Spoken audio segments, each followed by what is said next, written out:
तो मूवी की शुरुआत में हमें एक लेडी को दिखाया जाता है जिसको गांव के लोग और एक शेमन टॉर्चर कर रहे होते हैं क्योंकि उस औरत पर विच होने का शक था और शेमन उस औरत के जख्मों पर नींबू का रस लगाता है। इससे उस औरत को बहुत दर्द होता है और वो तड़प उठती है। वो औरत शेमन से उसे ना मारने के लिए कहती है। वो बोलती है कि आज उन गाँव वालों के पास जो कुछ भी है वो उसकी वजह से ही है, लेकिन शेमन इस बात को नहीं मानता। वो औरत अब मरने से पहले शेमन और गांव वालों से ये कहती है कि अगर वो मारी गई तो बाकी सब भी मारे जाएंगे। और अब इसी के चलते शेमन के कहने पर एग्जीक्यूशनर उस औरत का सर उसकी बॉडी से अलग कर देता है। ये देखकर वहाँ पर भयानक भगदड़ मच जाती है, लेकिन हम नोटिस करते हैं कि उस औरत के सर में अभी भी हलचल हो रही थी, जिसका मतलब वो औरत सच में काला जादू किया करती थी और वो बस शायद से इनोसेंट होने का दिखावा कर रही थी। अब इसके बाद में हम अलिन नाम की एक लड़की को देख पाते हैं जो कि काम से घर जा रही होती है और रास्ते में उसे दो आदमी घेर लेते हैं क्योंकि अलिन के पिता ने उनसे पैसे लिए थे, कर्जा लिया था और अब वो पैसे अलिन को देने होंगे। वो अलिन को चोट पहुंचाने की कोशिश करते हैं, लेकिन वो एक टूटी हुई बोतल से उन दोनों को डरा कर वहाँ से भगा देती है। खैर तभी हम अलिन के भाई बबस को देख पाते हैं जिसकी देखभाल गनी करता है जब अलिन काम पर हुआ करती थी। जिसके बाद अलिन बगस को अपने घर पर लेकर जाती है और अलिन की फाइनेंशियल कंडीशन बहुत ही ज्यादा खस्ता है। वो ठीक से खाना भी नहीं खा पाते। रात को अब अलिन को सपना आता है जिसके अंदर उसके पिता उसे ये कह रहे होते हैं कि वो उसकी वजह से मारे गए हैं और इसलिए वो उसे हमेशा टॉर्चर करते रहेंगे। खैर अब सुबह होते ही अलिन काम के लिए घर से निकल जाती है, लेकिन वो काम के लिए नहीं बल्कि किसी अमीर परिवार के घर में चोरी करने जा रही थी और ये प्लान फिता और गनी का ही था। फिता पहले अलिन पर गुस्सा करने लगता है, लेकिन गनी के कहने पर वो मान जाता है। अब इसके बाद में हम जिया को देख पाते हैं और जिया, गनी और फिता पक्के दोस्त हैं। खैर इसके बाद ये चारों उस घर की तरफ चल पड़ते हैं और घर पहुंचकर उनके घर के बाहर एक कार दिखाई देती है। तो ये क्लियर करने के लिए कि घर में कोई है या फिर नहीं, तो वो डोरी नाम की एक आदमी को कॉल करते हैं जिसने फिता और गनी को उस घर की जानकारी दी थी। डोरी का ये कहना था कि वो परिवार हर फ्राइडे घर से बाहर होता है और घर एकदम खाली रहता है। खैर गनी बिल्कुल भी रिस्क लेना नहीं चाहता था, तो वो अभी रात तक देखता है। यहाँ पर अलिन को एक विजन भी आता है। इसके बाद वो सब रात होते ही घर के अंदर चले जाते हैं और जिया कार के अंदर ही रहती है। और यहाँ पर एक बात और है कि जिया असल में एक एथलीट होती है, लेकिन उसको हार्ट प्रॉब्लम है जिसकी वजह से उसे हार्ट की सर्जरी करवानी है और इसलिए गनी और फिता चोरी कर रहे हैं ताकि उनके पास पैसा आ पाएगा जिसके चलते वो उसकी हार्ट सर्जरी करवा पाएंगे।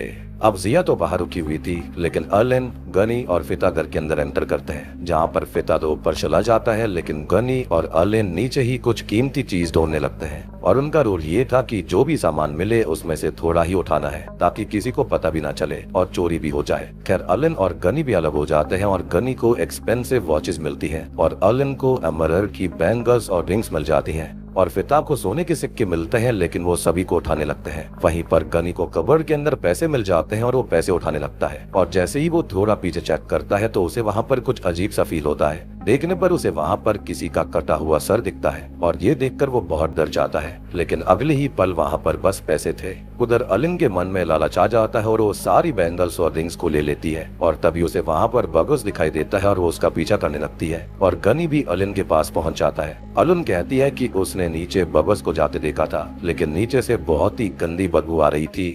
अब उधर फिता जब एक शीशे के सामने से गुजर रहा होता है तो उसको अपनी ही रिफ्लेक्शन दिखाई देती है जो कि अपने आप हिल रही थी और उसके पेट में से एक फीटस निकल रहा होता है और ये देखकर फिता बहुत ही ज्यादा डर जाता है। उधर गनी और अलिन नीचे जाते हैं जहाँ पर उनको एक लड़की मिलती है और वहाँ पर बहुत सारी डेड बॉडीज पड़ी थी। वो लड़की कहती है कि कोई उसका सैक्रिफाइस देने वाला था। इस लड़की का नाम सुकमा होता है। खैर वो गनी को उसको फ्री करने के लिए कहती है, लेकिन जिस रोप से सुकमा को बांधा गया था उस पर किसी तरह का जादू करा गया था। तो अलिन एक से उसकी रोप्स को काट देती है और गनी जिया को जल्दी से वैन लेकर आने के लिए कहता है। गनी और अलिन सुकमा को लेकर बाहर की तरफ जाते हैं और उनके जाते ही हम वहाँ पर किसी और को भी देखते हैं। खैर फिता भी वहाँ पर आ जाता है, लेकिन जैसे ही वो दरवाजे को ओपन करते हैं तो वो दरवाजा बंद हो गया था, सील हो गया था। इनफैक्ट वहाँ का हर एक एग्जिट सील हो चुका था। फिता अब एक गैस सिलेंडर को डोर पर ब्लास्ट करता है, लेकिन इसका भी कोई फायदा नहीं होता। तो फिता इन सबको अलिन की गलती बोलता है और वो इस बात के लिए उस पर चिल्लाता भी है कि उसने सारा सामान क्यों उठाया था।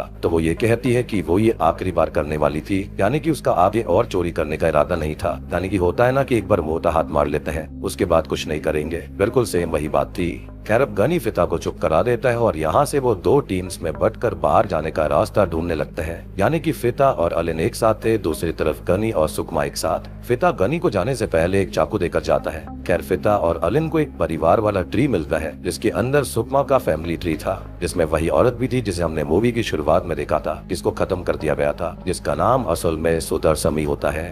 और सबसे बड़ी बात कि उसका और सुकमा का बर्थडे क्लीवोन फ्राइडे को ही था। खैर उधर गनी और सुकमा एक रूम में होते हैं और सुकमा कुछ बड़बड़ा रही होती है तो गनी उसके पास जाकर सुनने की कोशिश करता है, लेकिन तभी सुकमा की आंखें एकदम काली हो जाती हैं और वो अपने मुंह से एक कीड़ा गनी के कान में डाल देती है, जिसके चलते गनी दर्द में तड़पता है और फ्लोर पर ही लिपटने लगता है। और यहाँ पर सुकमा ये कहती है कि वो ये घर कभी छोड़कर नहीं जा सकते और वो सभी मारे जाएंगे। यहाँ पर गनी को फिता, अलिन और जिया की डेड बॉडीज दिखती है और गनी की आवाज सुनकर फिता और अलिन उसकी तरफ भागते हैं। और यहाँ पर हम मूवी के स्टार्टिंग वाले सीन का एक पोर्ट्रेट देखते हैं। क्या रास्ते में अलिन को बगस दिखता है तो वो अलग हो जाती है और गनी को फिता के अंदर सुकमा दिखती है और गनी फिता पर उसी चाकू से हमला कर देता है जो कि फिता ने दिया था। खैर गनी फिता के हाथ में नाइफ स्टैब कर देता है और उसे मारने की कोशिश करता है, लेकिन वो किसी तरह बचकर वहाँ से भाग जाता है। जिसके बाद वो एक रूम में जाता है, लेकिन यहाँ पर कोई चीज उसकी बॉडी को पदस कर लेती है और फिता खुद को ही स्टैब करने लगता है और ऊपर से बहुत सारे कीड़े भी उसके ऊपर गिर जाते हैं। उधर जिया बाहर होती है और बहुत समय से किसी ने कोई भी जवाब नहीं दिया था, लेकिन तभी वॉकी टॉकी पर फिता आंसर करता है, लेकिन फिता को हम जानते हैं कि वो तो मारा गया था। और तभी पैर से नीचे सुकमा लटकती हुई आती है और हमको पता चलता है कि सुकमा ही फिता की आवाज में आंसर कर रही थी। जिया टॉर्च से बार बार सुकमा पर हमला करती है, लेकिन वो बस हंसती रहती है और जिया ये देखकर भागने लगती है, लेकिन वो ज्यादा नहीं भाग पाती और नीचे गिरकर मारी जाती है, क्योंकि आप जानते हो कि उसके हार्ट की दिक्कत थी और उसका हार्ट मेरे ख्याल से ब्लास्ट हो गया होगा, क्योंकि वो इतना ज्यादा पंप ही नहीं कर पाया। यानी कि यहाँ पर मेन कल्प्रिट कोई और नहीं बल्कि सुकमा ही होती है। कर दूसरी तरफ हम देखते हैं कि अलिन जो होती है वो अपने भाई बगस का पीछा करते हुए एक जगह पर पहुंच जाती है, लेकिन अचानक वहां से बगस गायब हो जाता है क्योंकि वो वहां पर था ही नहीं। और वहां पर बगस की जगह अलिन के पिता आ जाते हैं तो वो वहां से भागकर दूसरे रूम में चली जाती है, जहां पर एक आदमी उसे बेहोश कर देता है। और जब वो होश में आती है तब वो अपने साथ गनी को भी देखती है और वो आदमी जिसने उसे बेहोश किया था वो कुछ रिचुअल परफॉर्म करता है और अलिन और गनी के कान में से वो कीड़े बाहर निकाल देता है। वो आदमी बताता है कि ये काला जादू है जो कि लोगों को पागल कर देता है और ये कीड़े मीडियम है इस काले जादू का। वो बताता है कि जिस लड़की को उन्होंने फ्री किया है वो बहुत ही खतरनाक है। वो बताता है कि उसे 20 साल पहले एक मिशन दिया गया था कि काला जादू करने वाले लोगों को खत्म करना होगा और वो यहाँ भी उनको ही खत्म करने आया था। अब होता यह है कि अलिन और गनी जो होते हैं वो उसकी बात पर बिल्कुल विश्वास नहीं करते, तो वो आदमी उन दोनों को ही पास्ट में लेकर जाता है। इनफैक्ट वो उनको वही शुरुआत वाली लीडी यानी कि सुदर्शमी के पास लेकर जाता है, जहाँ पर उसका सर उसकी बॉडी से अलग कर दिया गया था। यहाँ पर अब हम आगे का सीन देखते हैं और हम नोटिस करते हैं कि सर अलग होने के बाद भी वो बोल रही होती है, क्योंकि उसे पावर्स मिली थी कि वो कभी मर नहीं सकती और वो अपने एक वंशज के जरिए वापस जिंदा होगी। खैर वो बताता है कि सुकमा को एक खास स्वॉर्ड से खत्म किया जा सकता है। अब इसके बाद में वो उन दोनों को वो वाला समय दिखाता है जब वो उस घर के अंदर आया था। तब वहाँ पर सुकमा के परिवार वाले सुकमा के जरिए सुदर्शमी को वापस लाने वाले थे, लेकिन उसने वहाँ पर आकर उन सभी को मार डाला। लेकिन सुदर्शमी तब तक वापस आ चुकी थी, लेकिन फिर भी उसने उसे किसी तरह से थोड़ा सा वीक कर दिया था और वो बस वहाँ पर आराम कर रहा था और उस स्वॉर्ड को वो ढूंढ रहा होता है, लेकिन अलिन और बाकियों ने सब आकर खराब कर दिया। यहाँ पर वो आदमी अपना नाम ओरिब बताता है और असल में वो उसी शेमन का डिसेंडेंट है जिसने स्टार्टिंग में सुदर्शमी को कुछ वक्त के लिए रोक दिया था, क्योंकि शुरुआत वाले सीन से हम जानते हैं कि उसको पूरी तरह से खत्म नहीं किया जा सकता, खाली उसे कमजोर करके रोका जा सकता है। अब ओरिब ये बोलता है कि उन्हें वो तलवार किसी भी हालत में ढूंढनी पड़ेगी और वो तलवार यहीं कहीं पर है। ओरिब तभी अलिन को बताता है कि गनी जल्दी ही मरने वाला है। खैर इसके बाद वो एक होल में जाने लगता है जो कि वही पास में था और जैसे ही वो अंदर एंटर करते हैं तो अचानक से ही नीचे गिरते हैं। नीचे जाकर अलिन ये देखती है कि ये जगह ही उसके सपनों वाली थी। खैर गनी और ओरिब तो आगे चले जाते हैं, लेकिन पीछे से अलिन को कोई पदस कर लेता है और वो कोई और नहीं बल्कि वही शेमन था जिसने शुरुआत में सुदर्शमी को रोका था, क्योंकि अलिन और शेमन की ही डिसेंडेंट है। जी हाँ, और ये बहुत बड़ा राज था जो कि यहाँ पर खुल गया। खैर ऊपर सुकमा यानी कि सुदर्शमी को भी पता चल गया था कि यहाँ पर क्या हुआ है। खैर पजेस्ड हुई अलिन वो स्वॉर्ड ढूंढ लेती है और जैसे ही वो स्वॉर्ड को उसकी शेल से बाहर निकालती है तो वो तीनों ही इस होल से बाहर आकर गिरते हैं, यानी कि वो सीक्रेट लोकेशन थी और ये स्वॉर्ड उनको बता रही थी कि उसको वहाँ से आजाद होना पड़ेगा। तभी वहाँ पर सुकमा भी आ जाती है जिसके अंदर सुदर्शमी थी, यानी कि ये कह सकते हैं कि सुकमा उसकी ही डिसेंडेंट थी। जिसके अंदर सुतरसमी ने खुद को फिर से जिंदा किया है।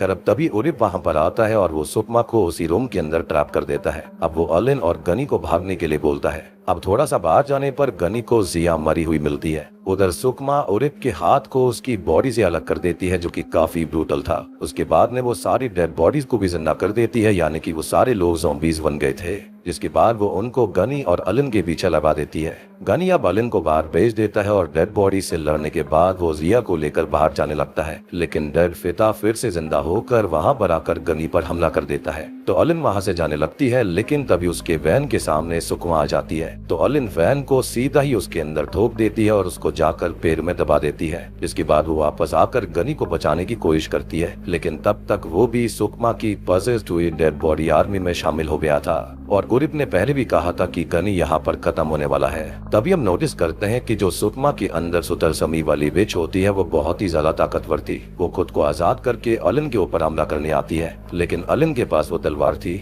लेकिन सुकमा के अंदर जो सुतरसमी होती है वो बहुत चालाक होती है। वो अलिन के पिता का रूप लेती है और उससे वो स्वॉर्ड छीन लेती है, लेकिन वो उसे पकड़ नहीं पाती। और यहाँ पर अलिन वो स्वॉर्ड उठाकर बार बार सुकमा पर हमला करती है और एंड में वो सुकमा का सर उसकी बॉडी से अलग कर देती है, जैसा कि शुरुआत में हुआ था। और जैसा कि मैंने कहा कि इसको मारा नहीं जा सकता, खाली इसको रोका जा सकता है। फिर अब सीन यहाँ से कुछ दिन बाद शिफ्ट होता है और हम समझ जाते हैं कि इन लोगों ने उस घर से चोरी तो कर ही ली थी। अब अलिन बगस के साथ वहाँ से जा रही होती है और वो अपने डैड का कर्ज भी चुका लेती है। लेकिन वो आदमी जो कि उसको शुरुआत में तंग कर रहा था, वो उससे अभी भी बदतमीजी करता है। लेकिन अलिन उसी स्वॉर्ड से उस आदमी का गला काटती है, या फिर ये कहें कि हल्का सा खनोश देती है, जिसके चलते वो डरता वो वहाँ से भाग जाता है और उसके आदमी भी कार लेकर उसके बिना ही वहाँ से डरकर भाग जाते हैं। और तभी हम ये देख पाते हैं कि जो तलवार होती है अलिन के हाथ में, उसका बोझ बहुत ज्यादा था और वो उसको उस वक्त संभाल नहीं पा रही होती। तभी हम नोटिस करते हैं कि वहाँ पर उरिप आ जाता है। जी हाँ, वो अभी भी जिंदा होता है और वो अलिन को उस तलवार को सही काम के लिए इस्तेमाल करने के लिए कहता है, क्योंकि उस तलवार ने उसको चुना था। और यहाँ पर अलिन ने जो किया था वो ठीक नहीं था, यानी कि उसे उस तलवार से हमला नहीं करना चाहिए था, क्योंकि वो खाली ईविल को खत्म करने के लिए थी, ना कि किसी और इंसान के ऊपर उठाने के लिए। इसी के साथ में ये मूवी यहीं पर खत्म हो जाती है। तो दोस्तों, ये थी पेमुकेमन शैतान या फिर सेटन सेटलमेंट फिल्म की कहानी। अब देखो, मुझे ऐसा लगता है कि यहाँ पर जो विच होती है ना, उसने पक्का सेटन या फिर डेविल को प्लीज किया होगा, जिसके चलते उसके अंदर इतनी ज्यादा शक्ति थी। वो गांव के अंदर आई होगी जहाँ पर उसने लोगों की सारी इच्छाएं पूरी करी होगी, लेकिन यहाँ पर वो सबकी सोल्स वगैरह ले लिया करती होगी। वो मरे हुए लोगों को जिंदा करती होगी और अपने काम निकलवाती होगी, जिसके चलते गांव के अंदर शेमन को और बाकी लोगों को उसकी असलियत का पता चल गया था। इसके चलते ही उसे एग्जीक्यूट कर दिया गया और उसको स्पेशल टाइप की स्वॉर्ड से ही खत्म किया जा सकता था, या फिर ये कहे कि रोका जा सकता था। और सबसे बड़ी बात कि उसके जो डिसेंडेंट हुआ करते थे, या फिर कोई भी ऐसी लड़की जिसके अंदर थोड़ा बहुत भी इविल होगा, उसके अंदर सुतरसमी वापस आ सकती थी। और यहाँ पर ये जो अमीर फैमिली होगी वो भी पक्का इसकी ही डिसेंडेंट होगी या फिर पक्का डेविल वर्शिपर होगी, इसके चलते उन्होंने ऐसा किया। और जो परिवार था जिसके घर में ये लोग चोरी करने आए थे, यानी कि अलिन चोरी करने आई थी, तो पक्का ये लोग डेविल वर्शिपर होंगे। इन लोगों ने गांव के अंदर सुतरसमी का अर्बन लेजेंड देखा होगा। बेसिकली ये लोग पैसे के लिए, पावर के लिए ये सब कर रहे होंगे, लेकिन सुतरसमी तो पैसा दे देगी, लेकिन वापस आने के बाद तो इन लोगों को खत्म भी कर देती। और यही रीजन था कि अलिन और उसके दोस्त जब इस घर के अंदर आए थे तो उन्होंने ढेर सारे सोने के सिक्के और बहुत सारे बेशकीमती चीजें देखी थी, जो कि ऑब्वियस सी बात है सुतरसमी ने अपने जिंदा होने के बदले में उनको दी होगी। लेकिन अलिन का यहाँ पर आना, चोरी करना, वो सब कुछ एक प्लान का पार्ट था। यानी कि अलिन के जो डिसेंडेंट थे उन्होंने ही उसको बार बार सपने दिखाए थे कि वो इस घर के अंदर आए, इसके चलते वो लोग उसको पलस कर पाएंगे और पलस करने के बाद में सुतरसमी को रोक पाएंगे। वो तलवार उसको मिलना उसकी डेस्टिनी थी। और आपको याद भी होगा कि सुतरसमी ने शुरुआत में ये कहा था कि इस गांव के अंदर जो कुछ भी है, जो खुशहाली है, वो उसने उन लोगों को दी है। तो ये चीज तो इस बात को साबित करती है कि हाँ, वो वेल्थ वगैरह दिया करती थी, लेकिन बदले में वो इंसानी जान ले लिया करती, यानी कि मुर्दों को जिंदा करती, अपनी आर्मी बनाती थी। इसके चलते वो दुनिया पर राज करना चाहती थी। तो उम्मीद करता हूँ कि आपको सेटन सेटलमेंट फिल्म पसंद आई होगी। पसंद आई है तो वीडियो को लाइक कर देना।